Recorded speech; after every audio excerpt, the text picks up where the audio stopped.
Hi, I'm Miss Howell, and I'm going to be reading We Want to Go to School, The Fight for Disability Rights by Marianne Coca-Leffler and Janine Leffler.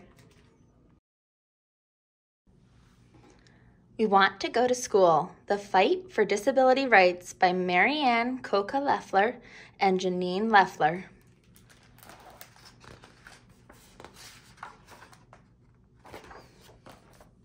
Hi, I'm Janine. When I was a kid, it took me a long time to learn to talk and walk. My muscles were weak. I was born with something called cerebral palsy, or CP for short. I learned to read before I could talk, but I needed help doing lots of other things.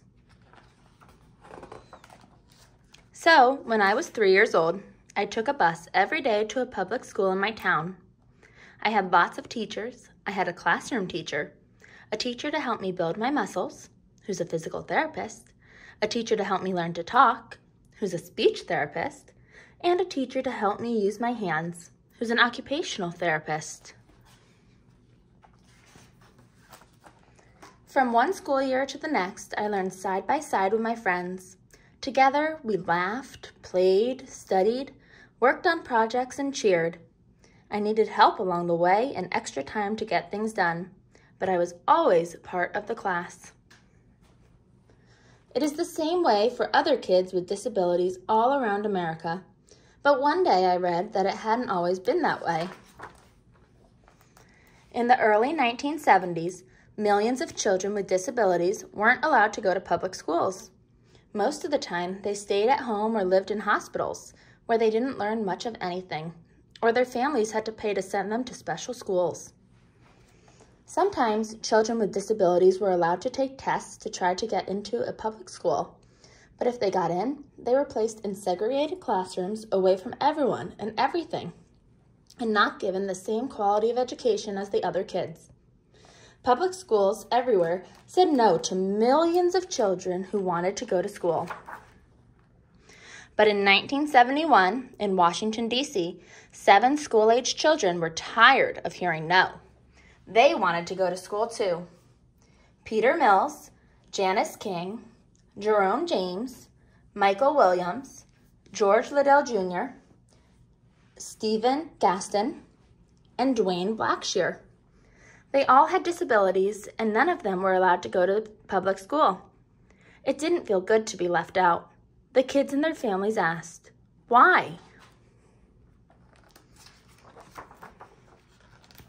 The schools came up with lots of excuses.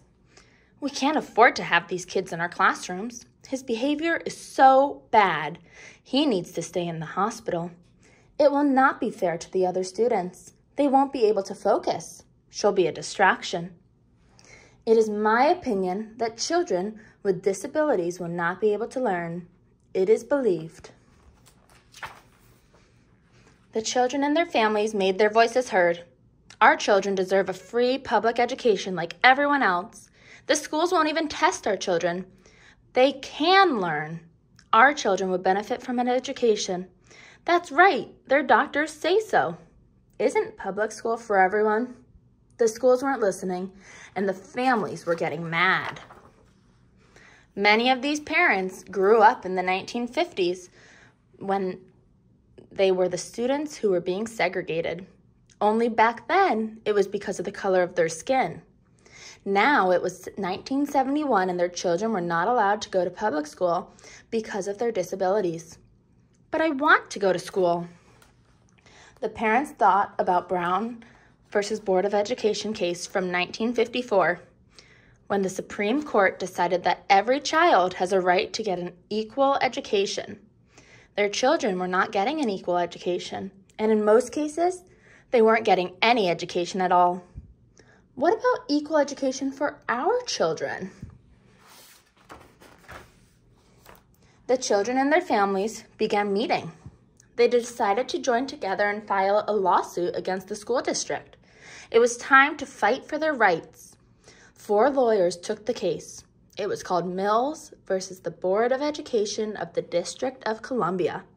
The case was named after one of the 7 children, Peter Mills, a 12-year-old boy with disabilities. Soon, word started to spread. more families joined the lawsuit. It was a class action suit, which meant that it stood up for a lot of children. And I mean a lot. 18,000 students from the Washington, D.C. area were also not receiving a public education because of their disabilities. 18,000. Try to imagine 18,000. Then try to imagine 8 million. That's how many children in the United States weren't getting an education because they had disabilities. There are about 1,000 kids on this page. 18 pages would equal 18,000 kids. On September 24th, 1971, the case Mills versus Board of Education was filed in the United States District Court for the District of Columbia. Judge Joseph C. Whitey would decide the case. The lawyers for the children fought hard. All students are equal, and by not letting children with disabilities attend public school, the school is taking away their rights. In Brown versus the Board of Education, it was decided that children have the right to a free, equal public education no matter their race. I argue that this right is for all children, regardless of their race, gender, or disability. The schools can't possibly afford to pay for the education of these children. The lawyers for the school argued. Judge Whitey listened to both sides. There were lots of delays. It took a while for Judge Whitey to make his final judgment. He thought and thought. On one hand, he knew that it would cost the schools a lot of money to provide an education to these children. On the other hand, shouldn't schools be spending their money on all children? Finally, on August 1st, 1972, Judge Joseph C. Whitey was ready to announce his decision. The kids wondered, would they finally be able to go to school with everyone else? The families wondered, would their children finally be included? Yes, they won! The court ruled that students with disabilities must be given a free public education. That fall, all across Washington, D.C., thousands of kids were now able to go to school with their friends. It didn't end there. Actually, it was just the beginning. Mills versus the Board of Education inspired more federal court cases, leading to important federal laws guaranteeing public education for all children.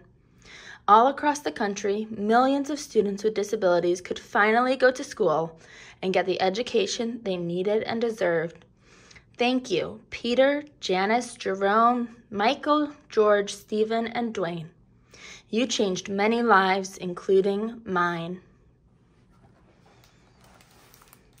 I hope you enjoyed reading We Want to Go to School, The Fight for Disability Rights by Marianne Coca Leffler and Janine Leffler.